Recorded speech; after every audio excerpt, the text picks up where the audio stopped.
Hi, it's Danny Beck. I've got a web channel looking at the wisdom of Jesus and the gospel and the parables. I look at the unique things and things that not everybody immediately sees, and so those are the kind of things that I'm sharing on my website. Um, Jesus said he spoke in parables so that hearing they would not hear, seeing they would not see, lest they heard and understand with their hearts, and he might heal them. Now, I found it interesting, and when I look at the list of the parables, there's a chronological order, a list of them that I didn't come up with, but there happens to be a list of 31 of the parables in this particular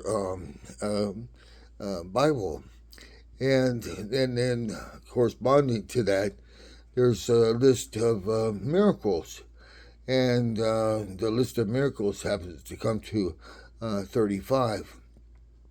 And I got to thinking that if we're going to look at the type of healing that Jesus might be offering, it might stand to reason that these list of parables correspond to the list of miracles. And miracles in the parables could kind of like connect the dots, if you will.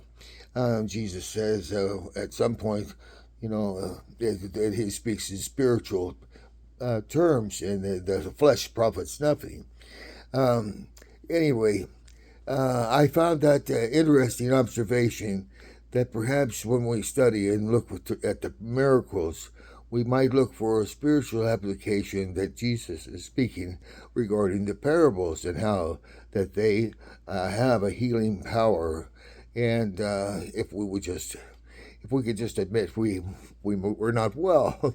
Um, the An example might be that the one with the shriveled hand, that Jesus healed him, and his hand became just like the other. And I got to thinking, well, in spiritual ways, there are some people that just cannot give, and what they're doing is their hand is shriveled up. They've got this condition that says I just can't seem to give, and giving really is uh, a blessing to those who do it, and so those who can't, they're sick. Isn't that an interesting little observation of just one of the miracles, and seeing how that might correspond to some of the parables, um, several of which mention the importance of giving. Hey, it's Danny Beck. Have a great day. I hope this helps give you something to ponder and look at and study. I'll be doing this myself and connecting the dots to spiritual miracles that parables help reveal to us so that we can be healed. Happy Easter. Have a great day. Subscribe and share. I'd appreciate that. Bye now.